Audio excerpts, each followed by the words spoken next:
You can start, sir. You can start. Okay. Good evening, my dear friends. Last week, I could not continue, but however,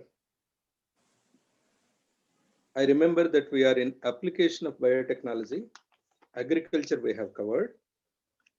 Now, in today's lecture, we are going to discuss about the applications of biotechnology in medicine, which is again an important field.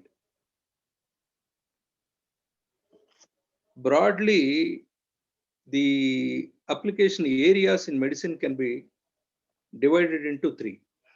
One, therapeutics.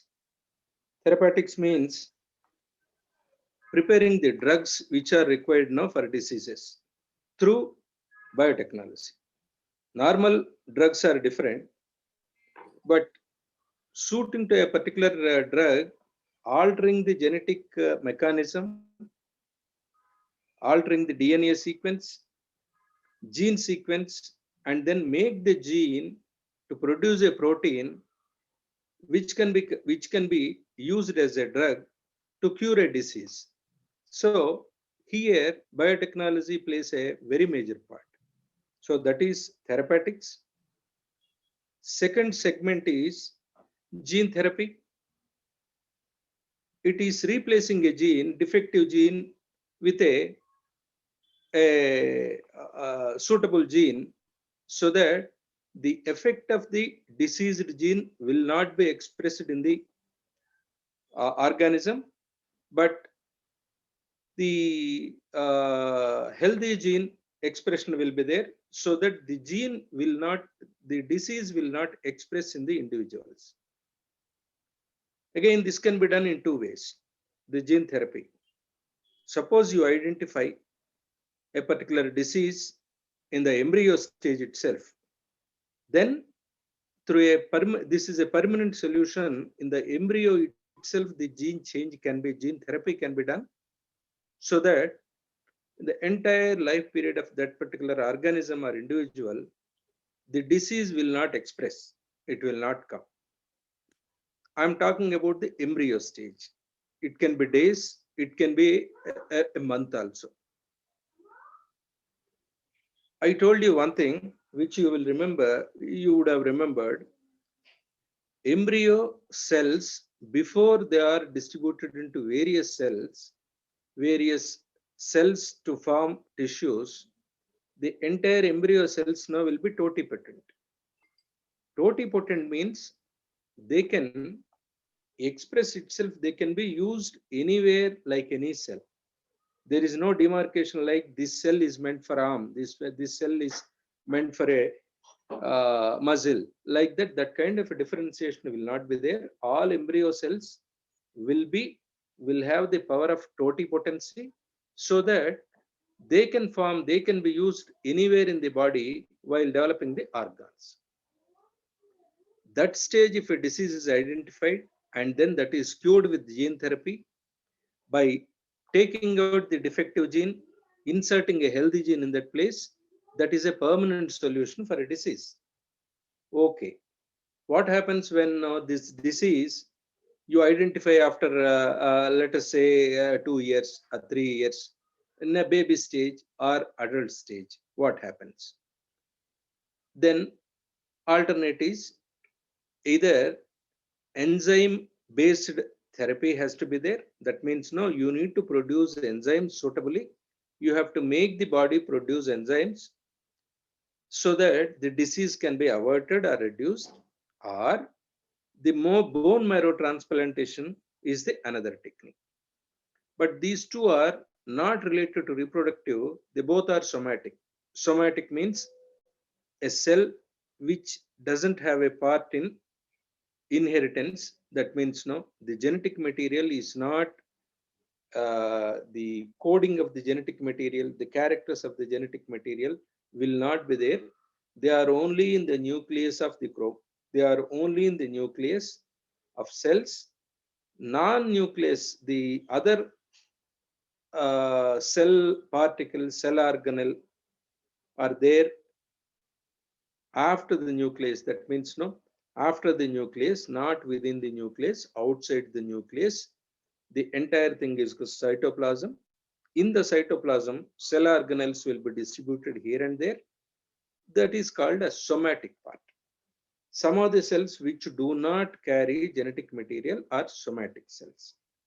Well, we don't need any further details about it. Let's not break our head to go into those details because that's a very complex kind of a details.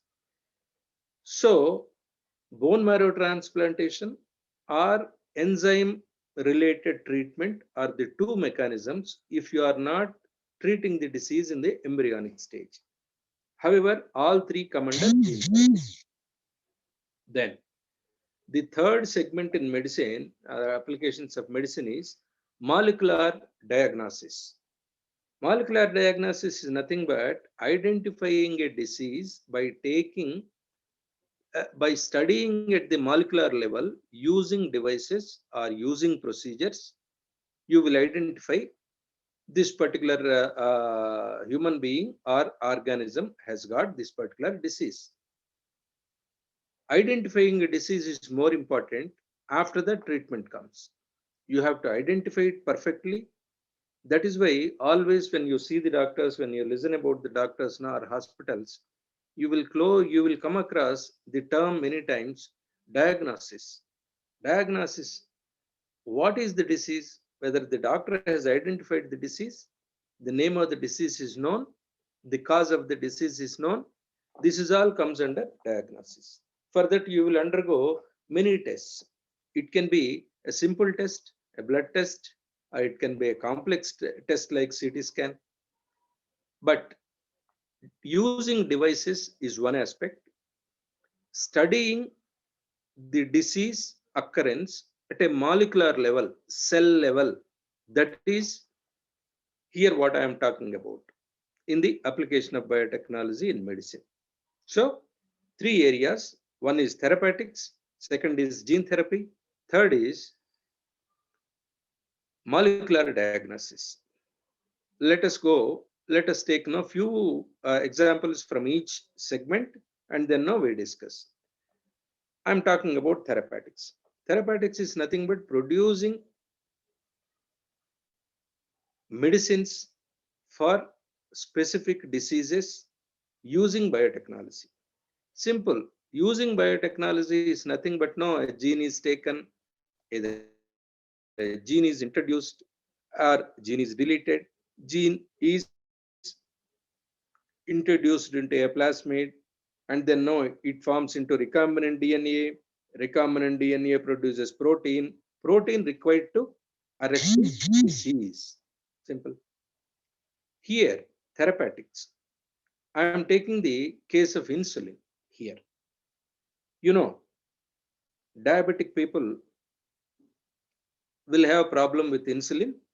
Insulin is secretion of insulin and then functioning of the insulin. What is diabetics? Diabetics is otherwise called, the full form of diabetics is diabetes mellitus. The disease name is diabetes mellitus. Diabetics has type 1, type 2 diabetes people are categorized in human beings. Diabetes is nothing but insufficiency of insulin or insufficiency of production of insulin by the gland called pancreas. Insulin is a hormone which is produced by the human beings as well as animals. It is produced by pancreas in the human body or animal body. The function of insulin is to maintain a balance between glucose and glycogen in the blood.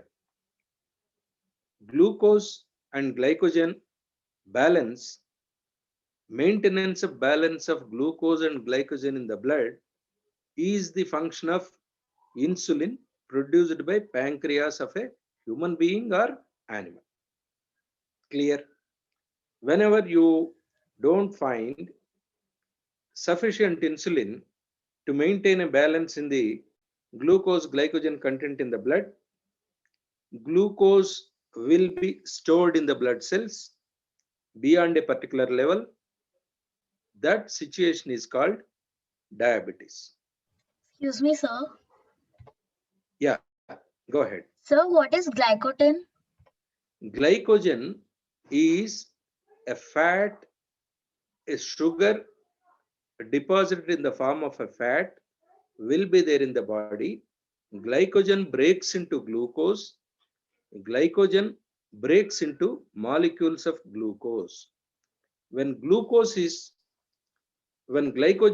lot of glycogen is broken, lot of glucose is produced, and that thus produced glucose is not converted into, it is not digested, it's not converted into another form by insulin. The glucose gets stored in the blood cells. Okay, sir. Glycogen is the, like glucose is a simple single saccharide. Two molecules of glucose will become fructose. Likewise, more number of molecules of fructose will become carbohydrate. Polysaccharide, disaccharide, unisaccharide, like that. No, glycogen is a form of storehouse for glucose. Unless it is converted, glycogen cannot be converted into glucose. Glycogen balance will be more, glucose will be less. When it is highly converted, glucose will be more in the blood, glycogen will be less. But you need to have, for a healthy human being, you need to maintain a balance between glucose and glycogen, because both are needed. Glycogen gives out you energy in the form of glucose. More glucose is stored in the blood.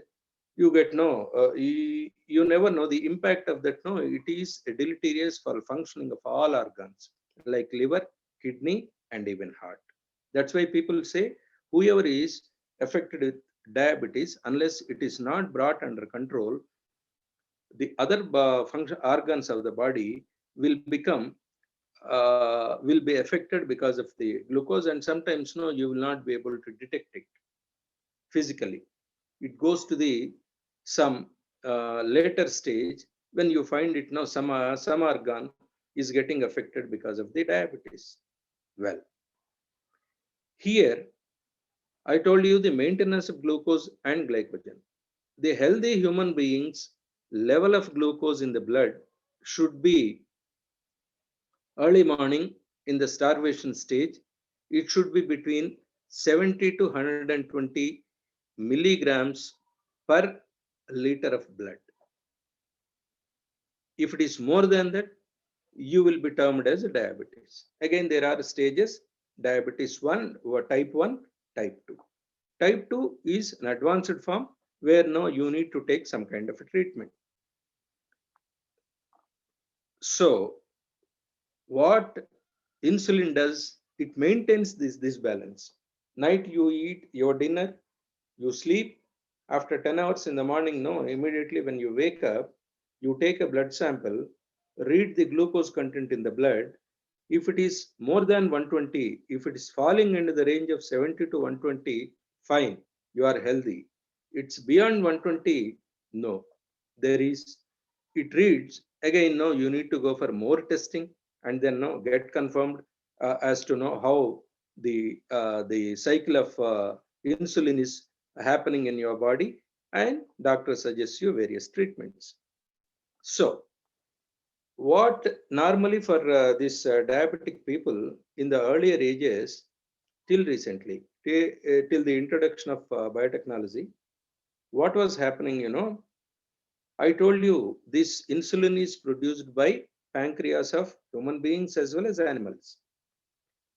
Cows, pigs, and other animals were slaughtered, their pancreas is crushed, and then insulin used to be produced from that. Such kind of an insulin after a purification, they used to give that insulin to the human beings as a treatment. You see, for that production, or this wherever that is available, slaughtered animals are available, they were using that used to be a trade then. But here one problem is that all human beings will not act similarly for an animal insulin. Each body, sometimes the body will be reacting. There will be physiological reactions in human body after taking the animal insulin. What will be the best method so that there won't be any reaction at all? Best method is, by any means, if you can produce human similar kind of an insulin, either in the lab or through some method, that insulin will not create any negative effects in the human body if you are using it as a medicine. Unlike animal insulin, this will be very much suitable because it's a human insulin. You are only producing from outside. For this, they have identified the gene that produces insulin in human body. Again, I am going back to the gene therapy practice, which I have told you. They have this particular gene, it's a very long gene. It's not a small thing. That gene produces 3 chains of polypeptides. This polypeptide is nothing but one after the other. I told you the base pairs. Each base pair, each base pair will be coding for an amino acid. Likewise, lot of amino acids, one after the other, they will be linked together to form a protein. That is a polypeptide. Peptide is a protein. And then now poly means many. Polypeptide means many links for a protein. Well, here, I told you it's a long gene. It has got 3 segments. Segment A, B, and C. In order, A is attached to segment C, C is attached to segment B, ACB. Segment A has got 21 amino acids. Segment C has got 35 amino acids. Segment B has got 30 amino acids. If A, C, B, 3 segments are linked together in the human body, that gene will be in an inactive position.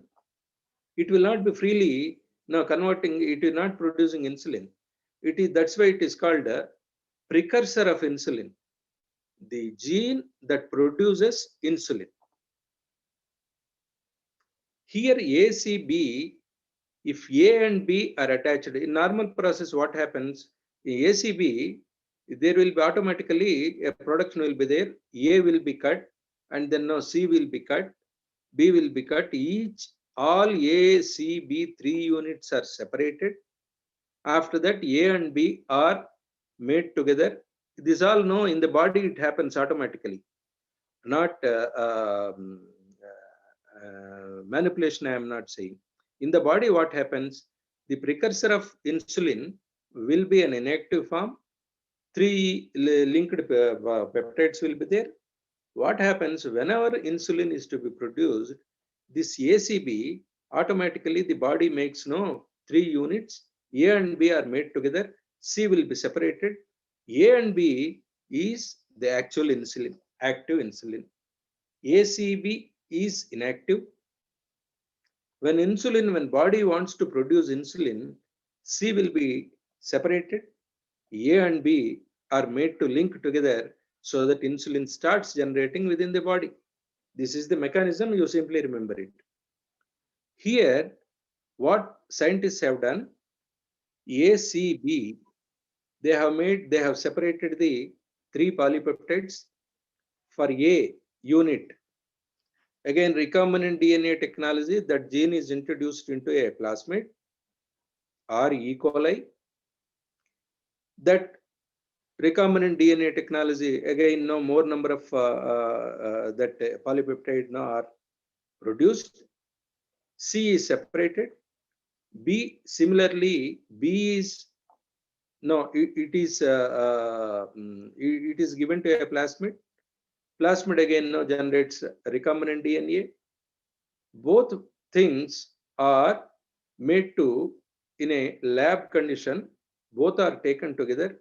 They are added with the help of disulfide bonds. Then insulin is produced. Thus produced insulin, they generated in industrial fashion. That means no, in a commercial level, they produce insulin, human insulins like that. And then such insulin is coming in a vials nowadays.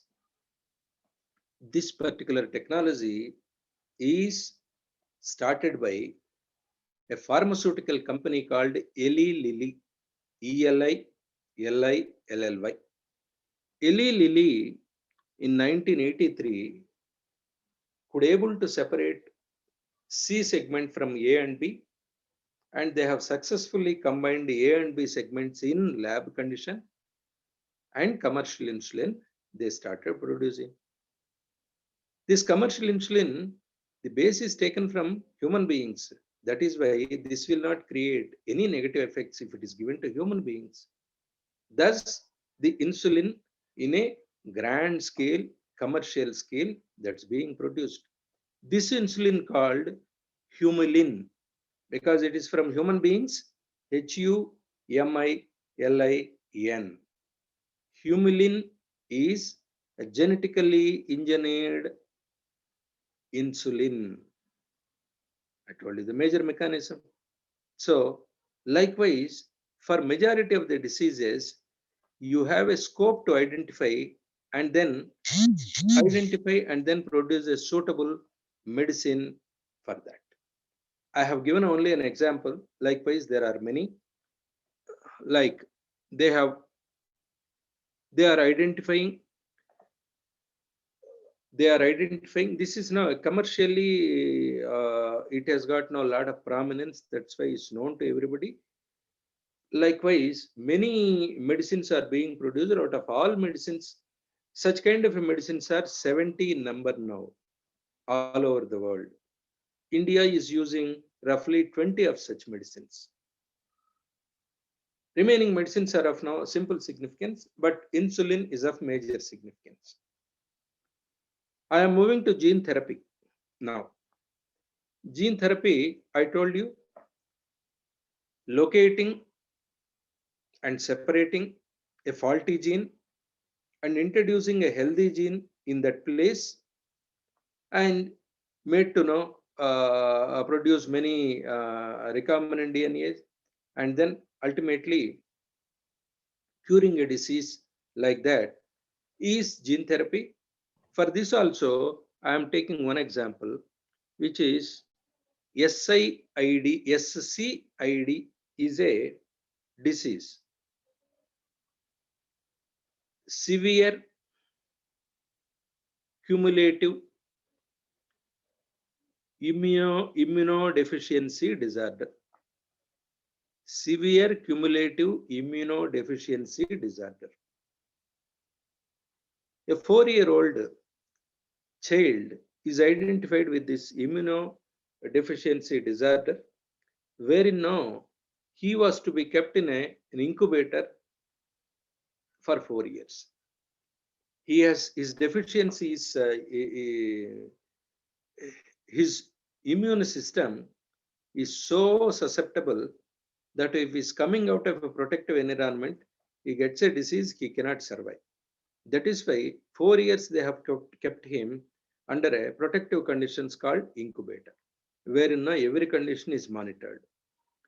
For this, what they have done, they have identified the genes from the blood cells of that particular boy, and then they have cultured outside the gene which is working against this immunodeficiency disorder was introduced into the blood cells of the deceased boy, and then successfully they could able to make, now they have taken out the gene which is causing a thing, but they have experimented outside the gene which is working against this disorder and the protein which that gene is producing, they could able to introduce that gene to produce a protein which works against the disease in the blood cells of this boy, diseased boy, and they could able to succeed.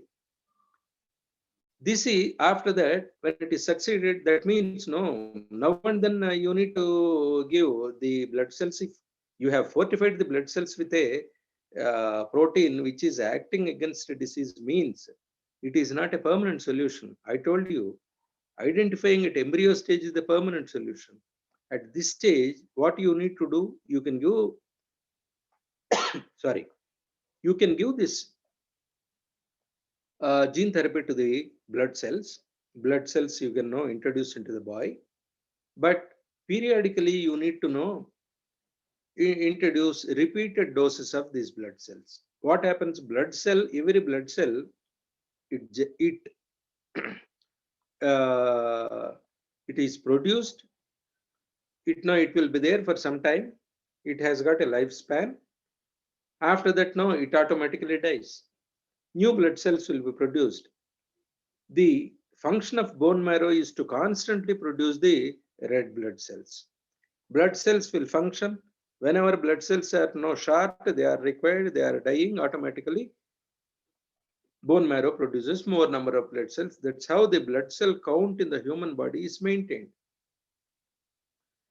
The blood cells which you are giving from outside, which are fortified with fighting against the disease, if you are giving from outside, means after a particular time, a few months, a few years, you need to give such kind of a doses no periodically. Then only you can effectively arrest the spread of the disease. But if you identify disease at an embryonic stage through gene therapy, there is no repeated doses of the medicine. One simple gene therapy in the embryonic stage will itself cure the disease from expression. Likewise, such kind of diseases, another diseases, no, you will see there is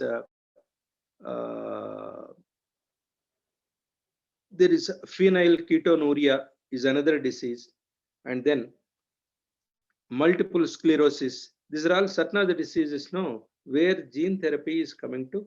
Like many diseases like Alzheimer, it can be slow. Here on Alzheimer's case, you can slow down the progress of the disease, but you can't cure the disease.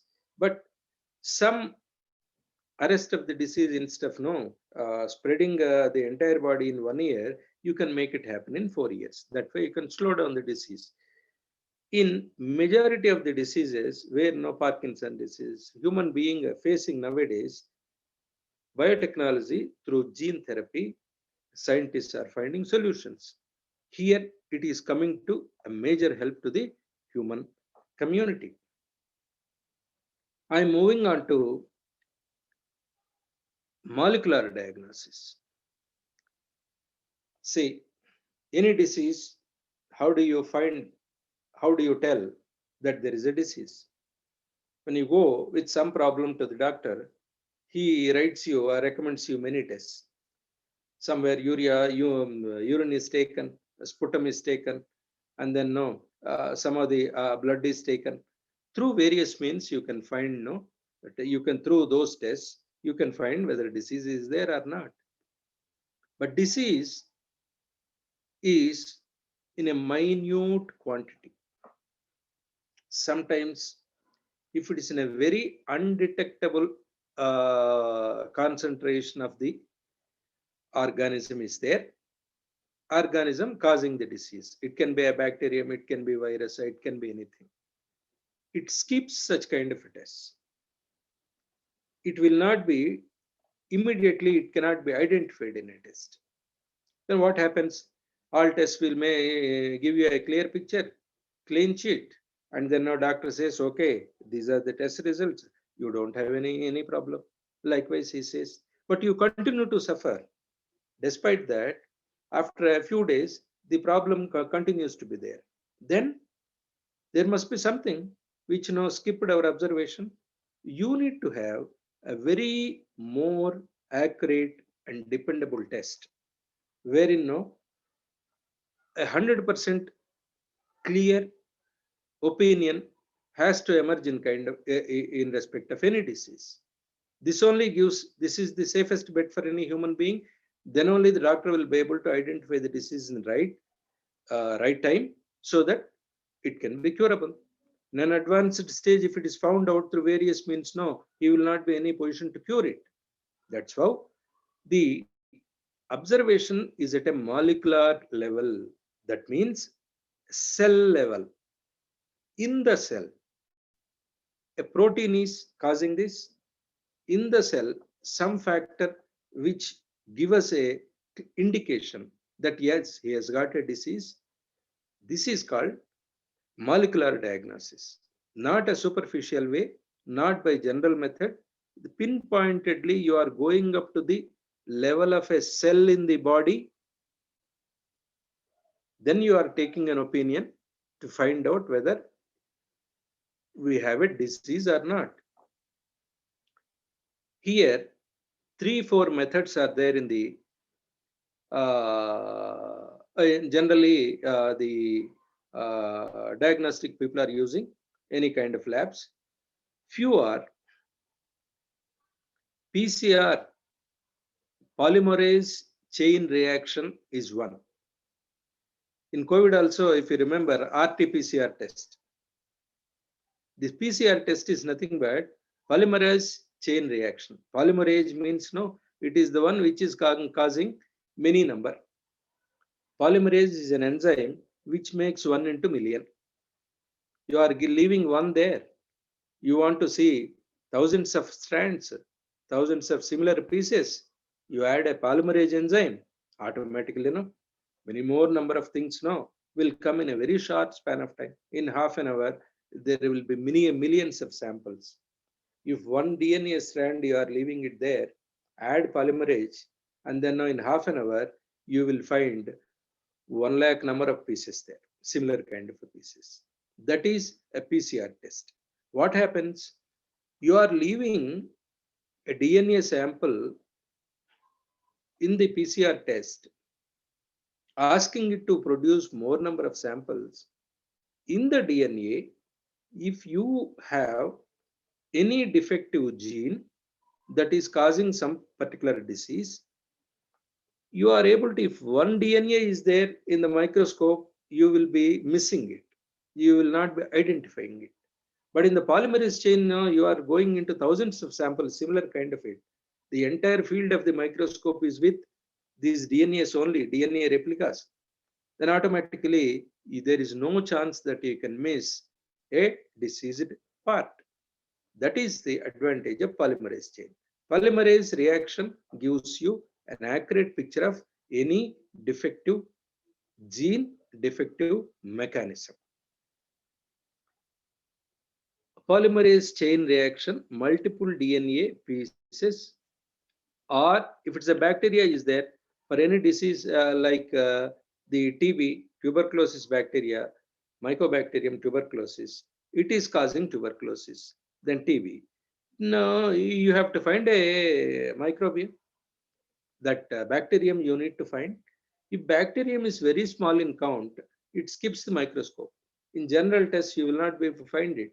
But you are taking a molecule of a diseased person, and then you are culturing it, going it for PCR test. It is producing thousands of molecules. Automatically, the bacterium, even if one molecule, the bacterium is there, it definitely going to show you hundreds of thousands of bacteria, so that immediately it is identified. That is the advantage of PCR test.